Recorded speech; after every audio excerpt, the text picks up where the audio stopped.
موسیٰ بن عقبہ نے خبر دی، انہیں نافع نے اور انہیں عبداللہ بن عمر رضی اللہ عنہ نے نبی کریم صلی اللہ علیہ وسلم سے کہ آپ صلی اللہ علیہ وسلم نے فرمایا 3 شخص کہیں باہر جا رہے تھے کہ اچانک بارش ہونے لگی۔ انہوں نے ایک پہاڑ کے غار میں جا کر پناہ لی۔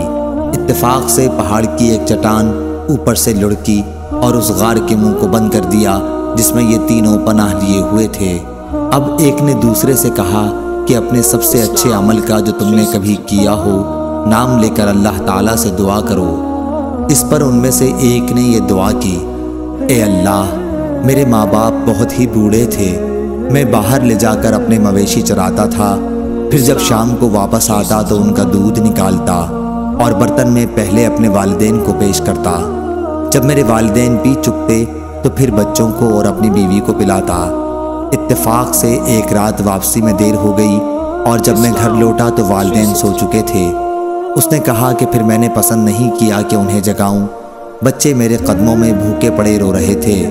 میں برابر دودھ کا پیالہ لیے والدین کے سامنے اسی طرح کھڑا رہا جہاں تک کہ صبح ہو گئی۔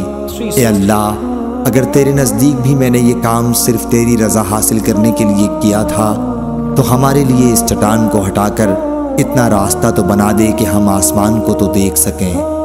حضرت صلی اللہ علیہ وسلم نے فرمایا، چنانچہ وہ پتھر کچھ ہٹ گیا۔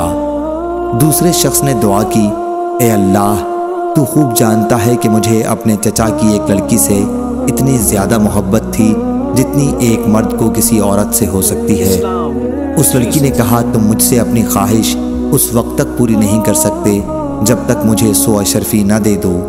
میں نے ان کے حاصل کرنے کی کوشش کی اور آخر اتنی اشرفی جمع کر لی۔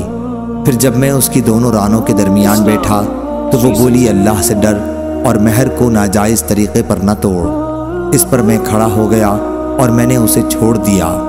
اب اگر تیرے نزدیک بھی میں نے یہ عمل تیری ہی رضا کے لیے کیا تھا تو ہمارے لیے نکلنے کا راستہ بنا دے۔ حضرت صلی اللہ علیہ وسلم نے فرمایا، چنانچہ وہ پتھر 2 تہائی ہٹ گیا۔ تیسرے شخص نے دعا کی، اے اللہ، تو جانتا ہے کہ میں نے ایک مزدور سے ایک فرق جوار پر کام کرایا تھا۔ جب میں نے اس کی مزدوری اسے دے دی تو اس نے لینے سے انکار کر دیا۔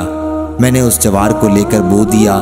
کھیتی جب کٹی تو اس میں اتنی جوار پیدا ہوئی کہ اس میں سے میں نے ایک بیل اور ایک چرواہا خرید لیا۔ کچھ عرصے بعد پھر اس نے آ کر مزدوری مانگی کہ خدا کے بندے مجھے میرا حق دے دے۔ میں نے کہا کہ اس بیل اور اس کے چرواہے کے پاس جاؤ کہ یہ تمہارے ہی ملک ہیں۔ اس نے کہا کہ مجھ سے مذاق کرتے ہو۔ میں نے کہا میں مذاق نہیں کرتا، واقعی یہ تمہارے ہی ہیں۔ تو اے اللہ، اگر تیرے نزدیک یہ کام میں نے صرف تیری رضا حاصل کرنے کے لیے کیا تھا تو یہاں ہمارے لیے اس چٹان کو ہٹا کر راستہ بنا دے۔ چنانچہ وہ غار پورا کھل گیا اور وہ تینوں شخص باہر آ گئے۔ صحیح بخاری حدیث نمبر 2215۔ مزید ویڈیوز دیکھنے کے لیے ہمارے چینل کو سبسکرائب کریں اور ساتھ میں بیل آئیکن پریس ضرور کریں۔